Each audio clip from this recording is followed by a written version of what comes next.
Hi, I'm Brian Coley from Cincinnati Children's Hospital Medical Center in Cincinnati, Ohio, and I'll be talking about ultrasound of the pediatric hollow viscus.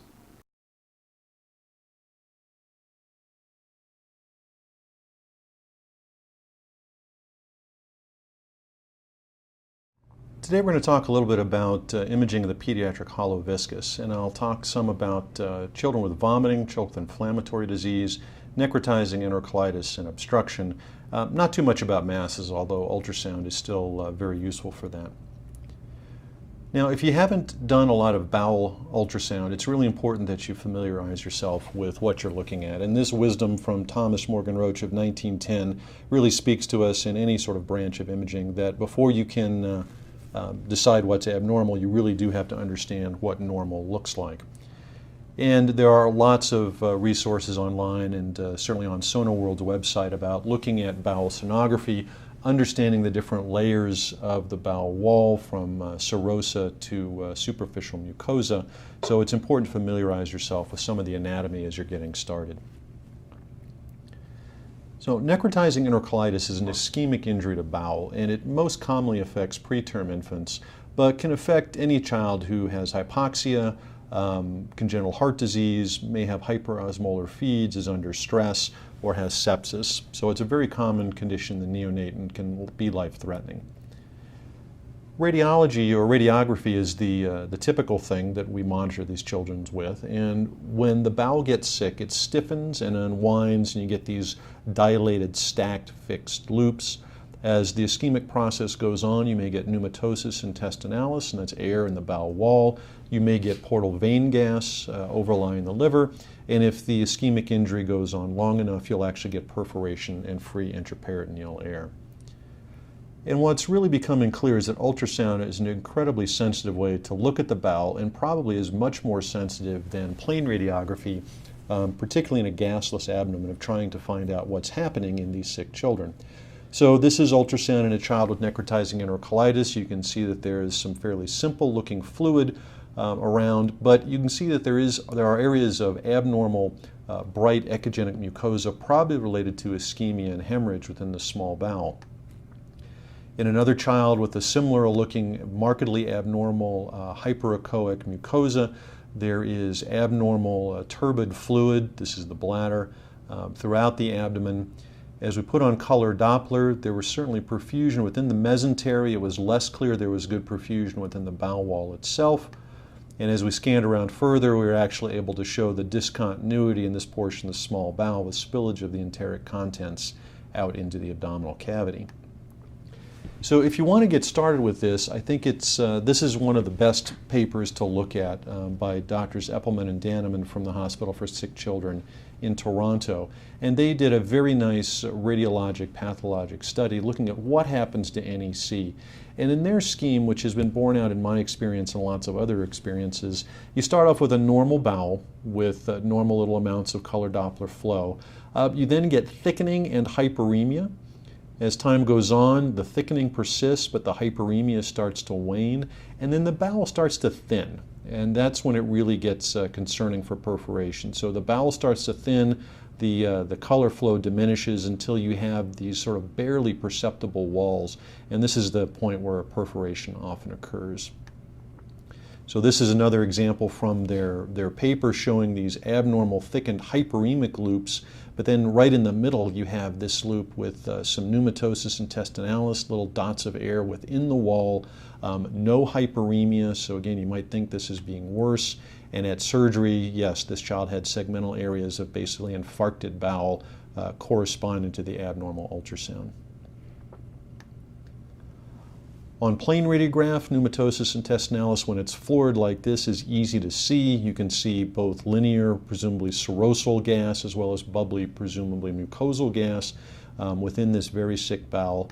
And you can see similar things at ultrasound as well. So here's some little dots within the bowel wall. Here's some more confluent air within the bowel wall, really giving you posterior shadowing. And this takes a little practice to get comfortable with, but I think the learning curve is fairly short. And you'll find that you can start picking up things much more sensitively than you can on plain radiographs. Similarly, portal vein gas, when it gets to be this much, you can actually see it on plain radiographs as these branching lucencies over the liver. This is that same child we just looked at. We know that there's pneumatosis in the bowel wall. And if you have any concerns about that or whether there could be portal venous gas, put a cursor accompanying the entire width of the portal vein. And as little bubbles go by, you will see these little artifacts, and you'll be able to hear them if you turn the volume up as each little bubble goes by.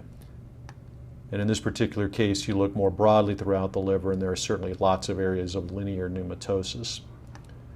Just remember that every little bit of air does not necessarily mean sick bowel. If you have a child who's got an umbilical venous catheter, maybe low-lying, if there are any bubbles in whatever they're injecting, you will also have a similar appearance and will get similar artifacts on your pulse Doppler examination.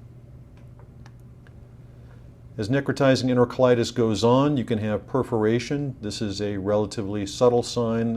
In this plain radiograph, here's a little bit of abnormal air as well. A crossfire lateral view will show you that, yes, there is certainly abnormal free air here. There is a pretty good body of literature that suggests that ultrasound is also very good for free air. I don't think most radiologists are that comfortable with it, but it's something I encourage you to try.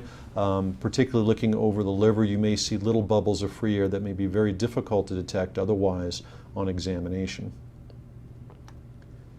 After perforation, you can often get abscesses as well. This was in the peritoneal cavity. There was swelling and erythema right over this.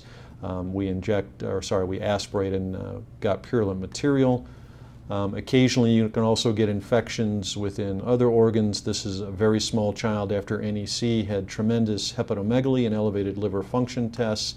And when we looked in his liver, we saw this very large, ugly collection that we drained and got purulent material, and the child did markedly better after that.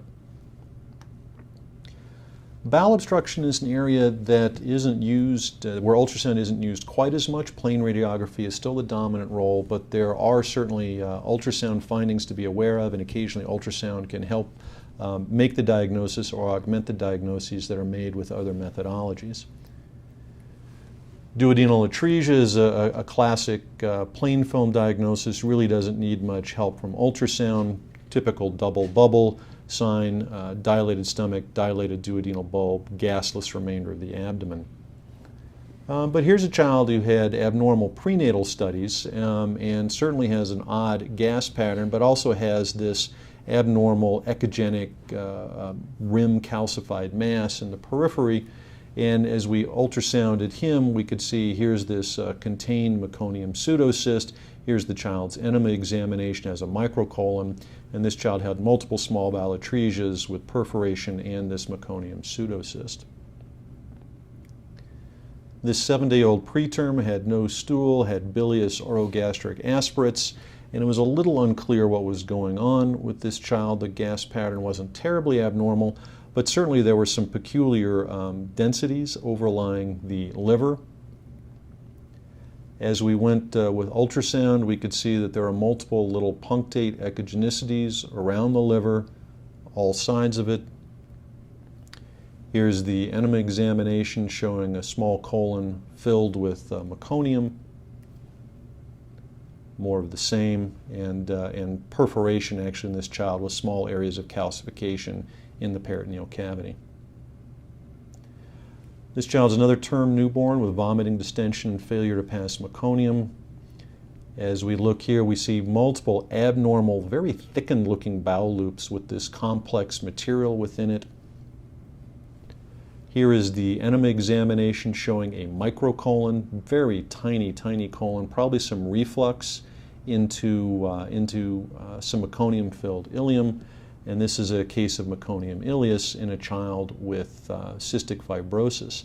And it's been written about. Here's another case which shows this sort of soap bubble appearance, if you will. It's been written that ultrasound showing these abnormal thickened loops with this sort of thick inspissated material can actually be a very sensitive indicator for this disease. Inguinal hernias are the most common cause of neonatal bowel obstruction after the 4th day of life. They're much more common in boys than girls, and they're much more common on the right.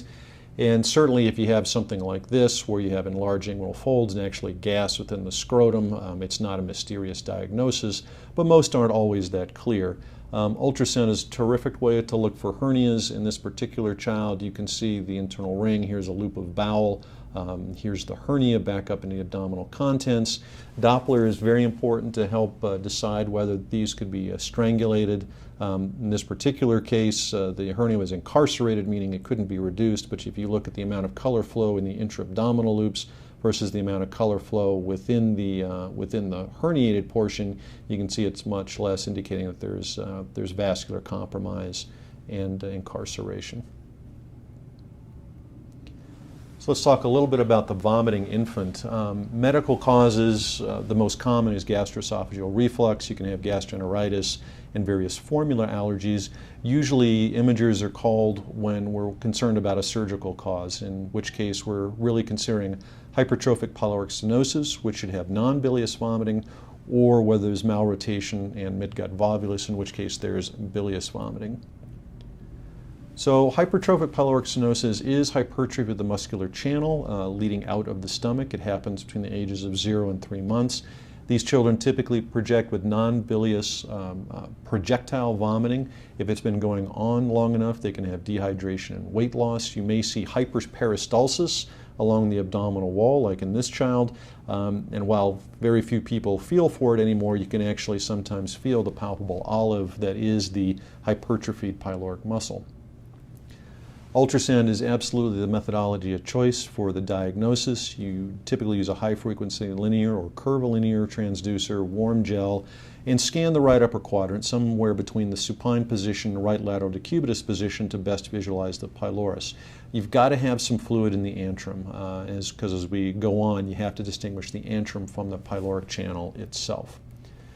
There's lots of different measurements that are given out there.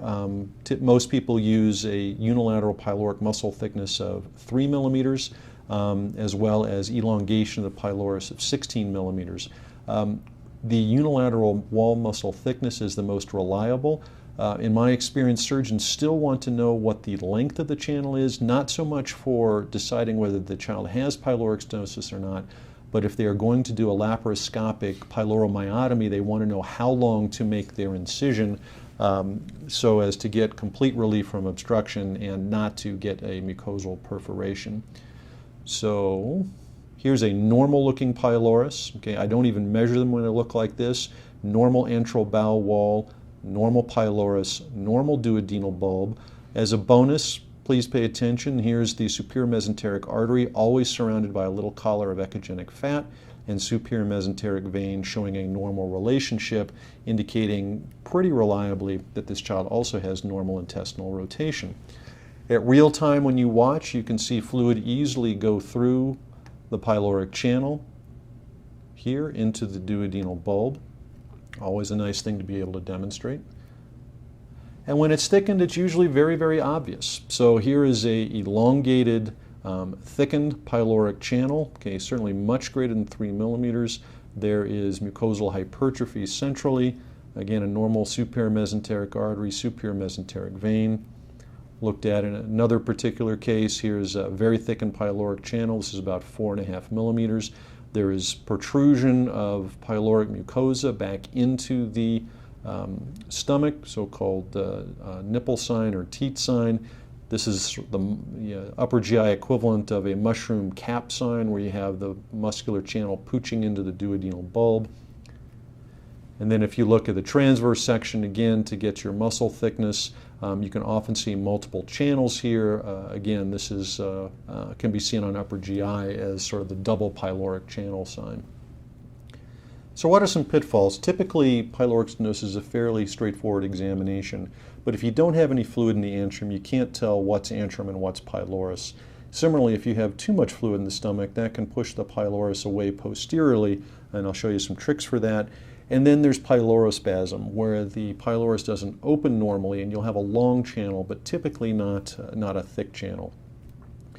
So here's a case of a vomiting child, and we're already starting to measure because we think this is abnormal. Now, this doesn't really look abnormal, but clearly we're starting to measure the pyloric channel length.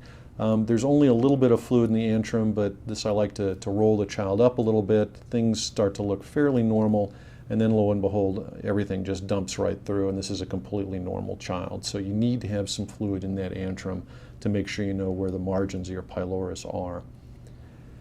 So if you've done upper GIs in children, you know if you fill their stomach too much, the pylorus gets pushed away posteriorly. This is clearly abnormal, but it's not a very nice picture. Here's an older case where the stomach's very full. This certainly looks like an abnormal pylorus, but it's hard to get a good image of it.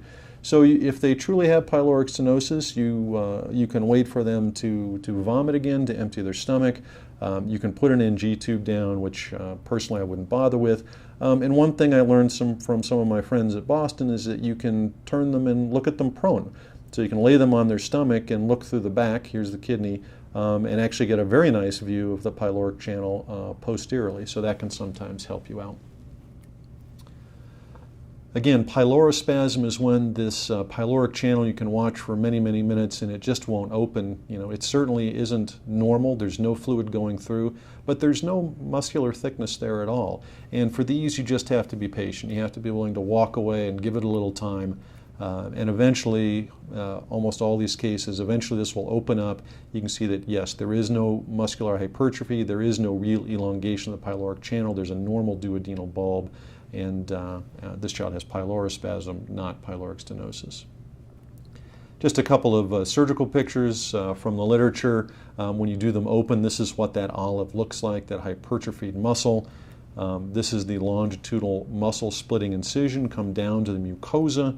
And diagrammatically, this is what it looks like. So you're not really fixing the pyloric stenosis, but you are relieving the obstruction of this muscle. This will eventually scar over. It's always a problem with children who have had pyloromyotomies come back with vomiting. Your ultrasound examination won't be a whole lot of use because the pyloric muscle is going to look abnormal for several months after the fact, and there's been some nice work by Dr. Marta Schulman from Vanderbilt about that if you're interested in learning more. Intestinal rotation in utero is the process by which the small and large bowel herniate out into the amniotic cavity and then return back into the child's abdomen, forming sort of the normal pattern. When there are abnormalities, it's referred to as malrotation. These children have anomalies of rotation and fixation, an abnormal duodenal-jejunal junction, and a short mesentery. And the reason that that's important is that if you have a short mesentery, your bowel can twist upon itself, get vascular compromise, and actually completely infarct. Midgut volvulus typically happens in the first week of life, although certainly can happen in older children and teenagers. These kids are typically very ill. They have bilious emesis, abdominal distension, duodenal obstruction, and are quite ill due to varying degrees of intestinal ischemia. Traditionally, this has been a diagnosis for upper GI with the classic sort of corkscrew twisting of the volvulus right here. But there are things that you can do with ultrasound to help you out. So, as we talked about already, the SMA and SMV position, when there's malrotation, is altered. So the normal is, as we already talked about here, so you've got the superior mesenteric artery, again, always has this little echogenic collar of fat, is posterior and to the left of the superior mesenteric vein. When you have malrotation, typically the superior mesenteric vein will be more anterior or even on the other side of the superior mesenteric artery. Unfortunately, that's not universal, as we'll talk about. There are false positives and negatives. You may see a dilated duodenum and you may see a mesenteric whirlpool sign. So here's a fairly typical case. This was a child we were evaluating for pyloric stenosis and had an absolutely normal pyloric channel, but when we looked at this, we saw that the SMV was on the opposite side of the superior mesenteric artery. So this child went to upper GI, and certainly this is an abnormal position of the duodenal-jejunal junction. It should be up here. So this child had malrotation, had vomiting presumably due to that, and because of the severe consequences of untreated malrotation and volvulus, went and had a LADS procedure to get fixed. Another child evaluated for pyloric stenosis had a very dilated duodenal bulb. We did not see any fluid go past this. This also ended up being a midgut volvulus. A slightly newer case, an 11-day-old, actually had non-bilious vomiting, but on every single image we saw this very long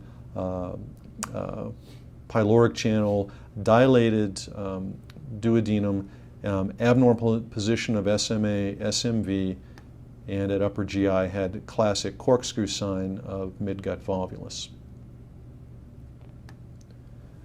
The whirlpool sign's been written about, looking at superior mesenteric artery with superior mesenteric and jejunal veins around it.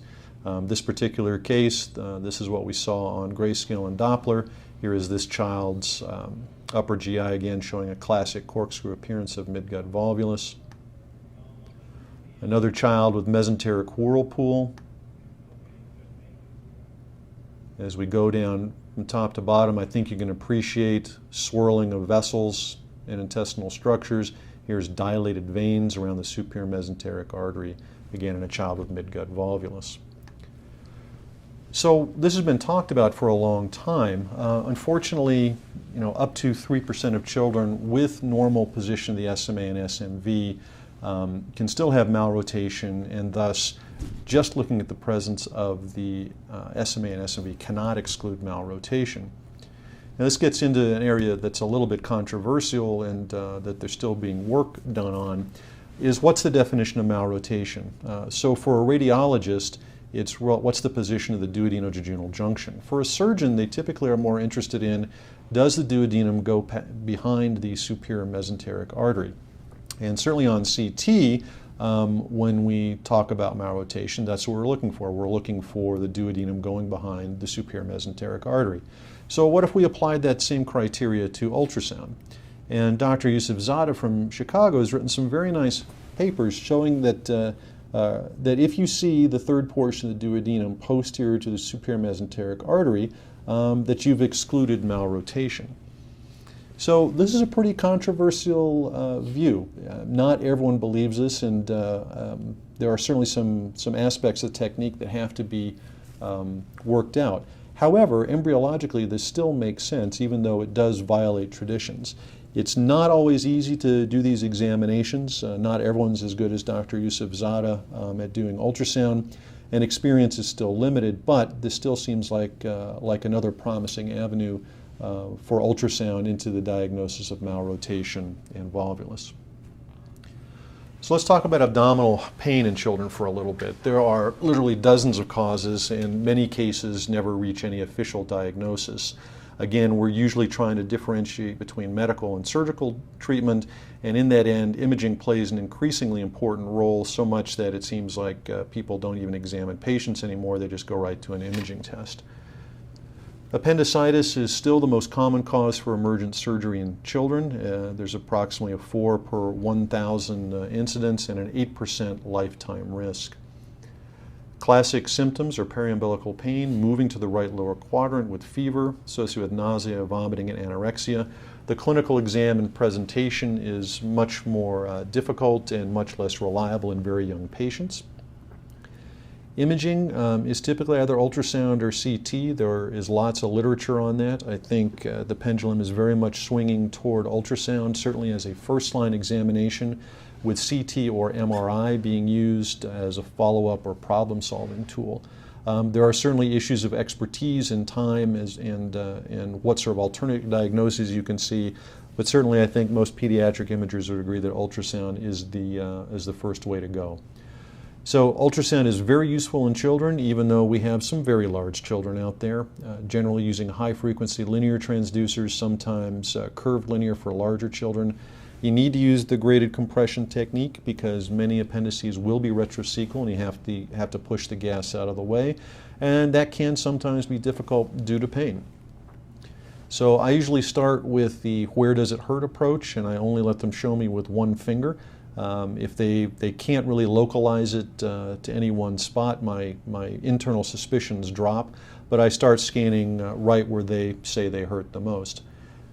So if that's unrewarding and I can't find anything, then I will find the ascending colon, and I will slowly move inferior to the cecal pole. I will find the terminal ileum, and I know that the origin of the appendix is going to be just inferior to that. So again, if it's not right where they're pointing, I'll find my ascending colon, work my way down, ileocecal valve, and then I know the appendix should be just below that.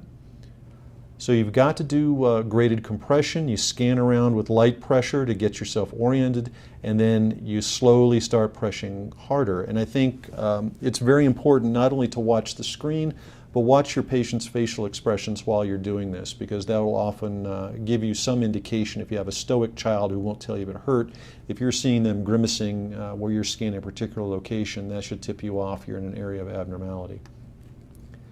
So there's other things you can do to help improve your odds, other maneuvers to improve detection, and I refer to this very nice article from about 10 years ago. I really like this maneuver, posterior compression with the other hand, because I can push gas and air and bowel out of the way, and I've had good luck with that. Occasionally, having a full bladder, not an empty bladder, looking deep in the pelvis. On larger patients, rolling them up left lateral decubitus, and again, larger patients doing a curved array, using a curved array transducer can be useful. Typical measurements, the normal appendix is 6 millimeters or less. There is some literature to suggest that that's kind of a variable measurement, and that between 6 and 8 millimeters is sort of a gray zone. It may only be seen in 5 to 10% of examinations. I think with good practice, good sonographers and sonologists can see it in at least 50%. Even if you don't see it, you have to document the landmarks of the psoas and iliac vessels that show you're at least in the right area. The normal appendix should be compressible. It may contain gas or fluid, but again, it will be compressible. So just a few images of normal appendix. These are all less than 6 millimeters.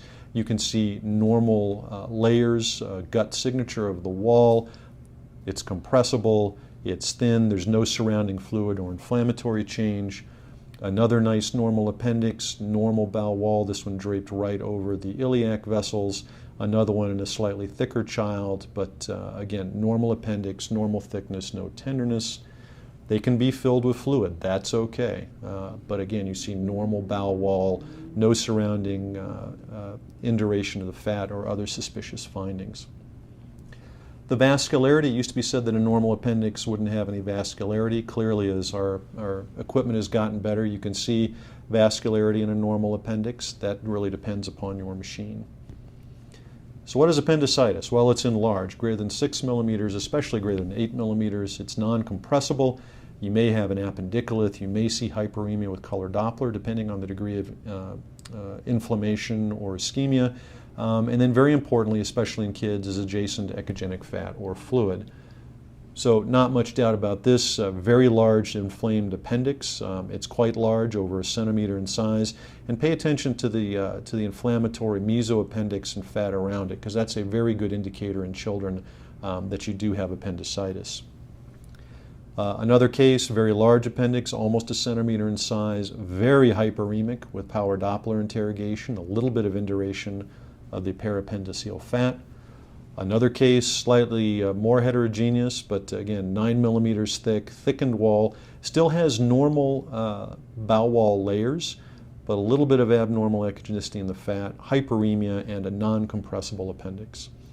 And at gross pathology, these are clearly abnormal appendices, big, thickened, inflamed tubular structures. So other things to look for is look for mucosal detail. So here's a normal terminal ileum, and you can see normal bowel layers, and here is a dilated abnormal appendix, and you can see you don't see normal bowel layers.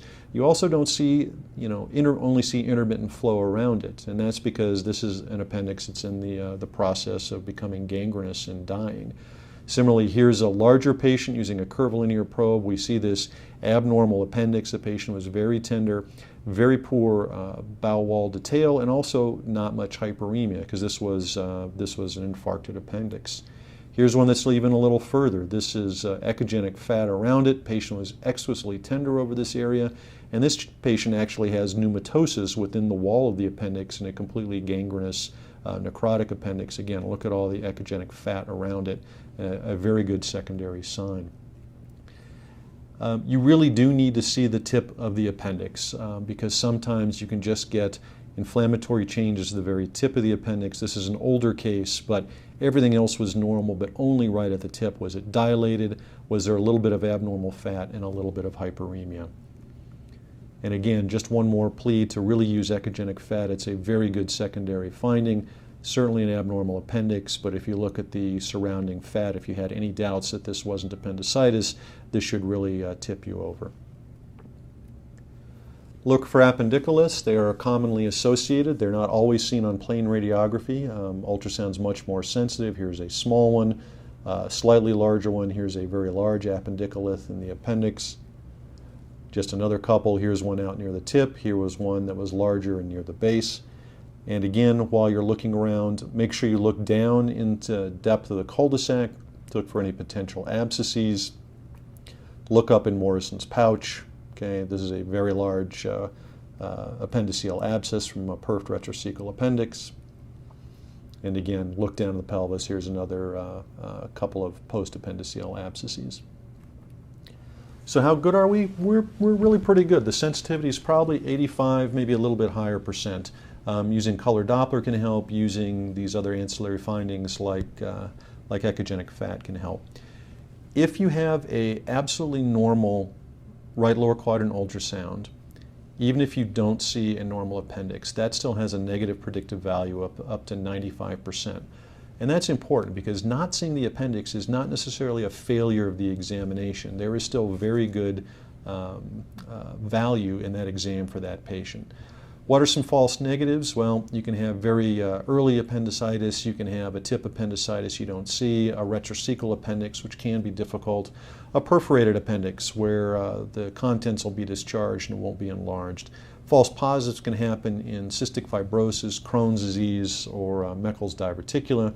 Here's a child with Crohn's disease, had an abnormal appendix, also had creeping fat, some lymphadenopathy, and some other abnormal thickening of the colon. Here's a child from an example of inflammatory bowel disease from the literature from the people at Children's Hospital of Philadelphia. Again, this can sometimes be confusing. Children with inflammatory bowel disease and CF can get appendicitis, but those become difficult diagnoses and you can't use the traditional cutoff values for that. Intussusception is another pretty common disease of childhood, and this is invagination of the bowel into itself. Ileum invaginating into the colon is the most common. The vast majority of these children are under 2 years of age. It is almost unheard of without a pathologic lead point. Under 3 months of age, that's because there's not enough lymphoid tissue in the terminal ileum to act as a lead point. 95% of these or more are idiopathic, generally due to enlarged lymph nodes. The rest may have duplication cysts, Meckel's diverticulum, or other masses acting as a lead point. The classic triad presentation is intermittent colicky abdominal pain, a palpable mass, and rectal bleeding. Some controversy about the plain film findings. You may see a soft tissue mass or small bowel obstruction.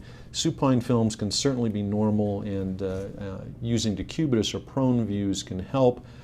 Here's a 10-month-old with abdominal pain. Not a very specific bowel gas pattern, does have some abnormal dilated loops.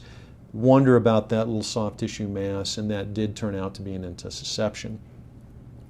So really in the last 10 years, ultrasound has become really the gold standard for diagnosis. It's as close to a perfect test as we really have in imaging.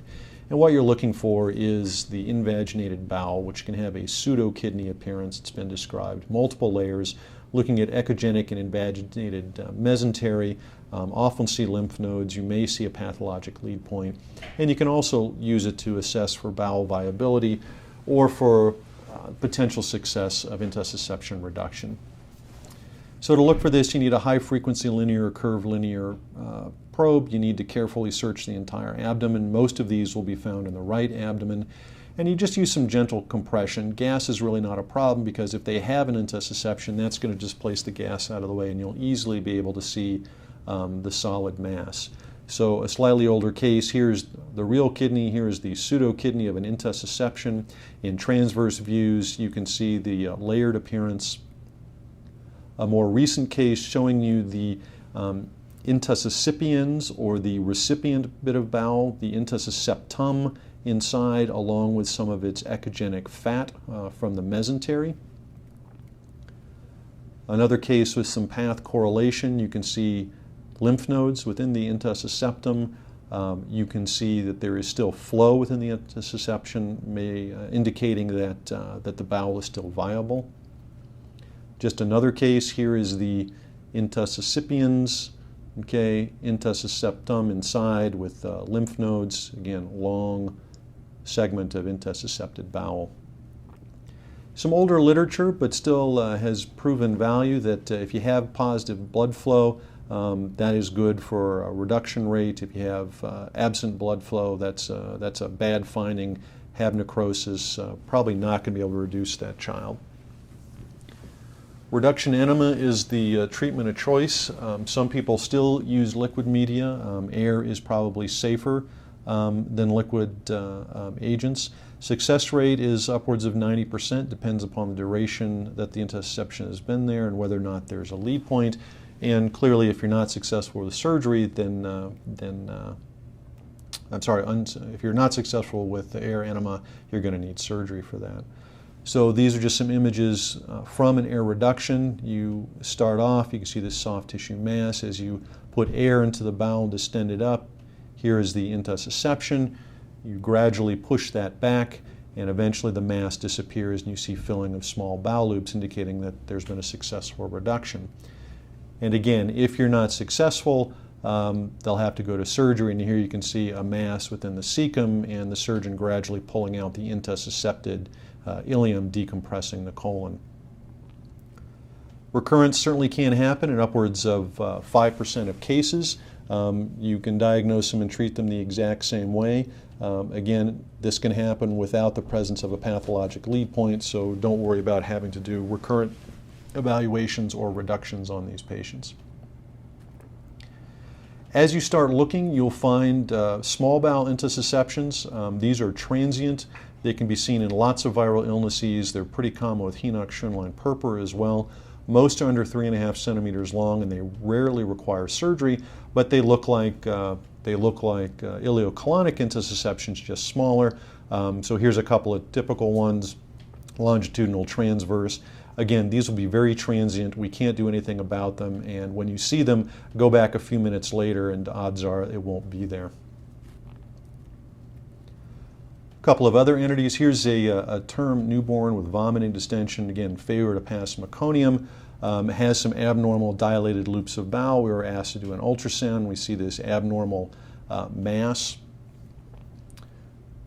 This was actually not appreciated the first time around as an abnormality. The child came back.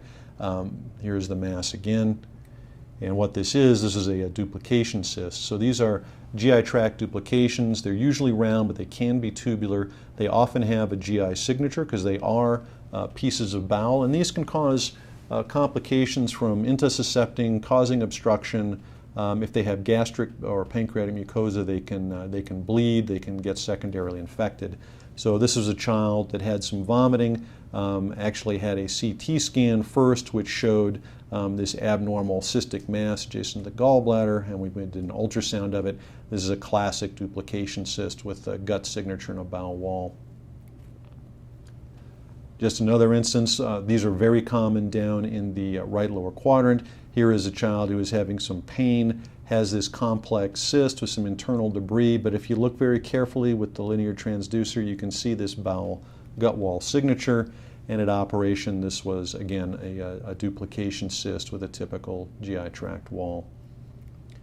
So when we're evaluating the neonatal abdomen and the young child's abdomen, plain radiographs are still probably the first line of evaluation, but ultrasound is a very close second. Like with everything, you have to understand the normal bowel appearance. Pay attention to the peritoneal cavity for both little calcifications, cysts, and for free air. Doppler can certainly help decide when things are inflammatory or when hypoechoic structures are cysts or vascular. The vomiting child, we're really looking for hypertrophic pyloric stenosis or volvulus. That's usually the distinction. For inflammation, appendicitis is our number one choice, but inflammatory bowel disease in the older child needs to be considered. When you have obstruction, think about intussusception from between 3 months and 2 years of age. The neonatal period, small bowel atresias, and things like Hirschsprung's disease and problems of meconium are going to be more common. Necrotizing enterocolitis can be very well evaluated with ultrasound and is probably more sensitive than plain radiographs. Please refer to that material from Drs. Eppelman and Danneman from Hospital for Sick Children that talks about the stages, where you can find error and what the complications are. And while we don't spend a lot of time looking for masses in kids, do be aware of the classic ultrasound findings of duplication cysts, because they can occasionally cause complications in these patients.